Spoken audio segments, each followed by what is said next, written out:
पण जेव्हा आपण आपण त्यांची मान उंच करेल, सगळ्यात टॉपर राहील, वन अधिकारी, विकास अधिकारी, शिक्षण अधिकारी होईल, तेव्हा आता समाज त्यांना बघेल आणि त्यांच्या पुढे म्हणेल की ही यांची पोरगी म्हणजे वन अधिकारी, यांची पोरगी म्हणजे गट विकास अधिकारी झाली.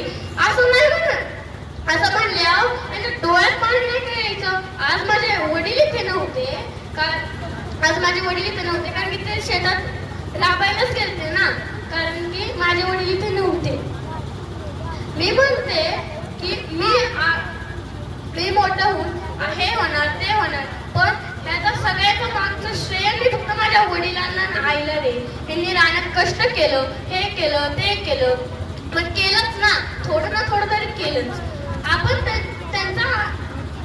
त्यांचे हातपाय जोडून त्यांना थोडं तरी मान दिला पाहिजे ना. पण जेव्हा मुली पळून जाते ना, त्या बापाच्या डोळ्यात जो अश्रू असतो ना, तो कधी थांबत नाही. जेव्हा तुम्ही त्याच्या आवडत्या मुलासोबत लग्न करता, तेव्हा त्याच्या डोळ्यात जो अश्रू आहे तो थांबणार नाही. त्याला वाटतं का तुमचं वाईट व्हावं, तुमचा नवरा दारुडा असावा, तुमचा नवरा असा असावा तसा असावा?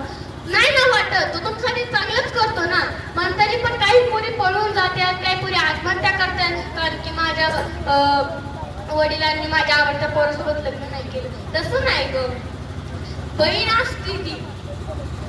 असते, त्यांच्यासाठी जी मुलगी असते ती त्यांच्याकडे चांगलं वाईट नाही करणार, सगळं चांगलंच करणार. शेतात राबतो ना तो, दिवस आणि रात्र राबतो.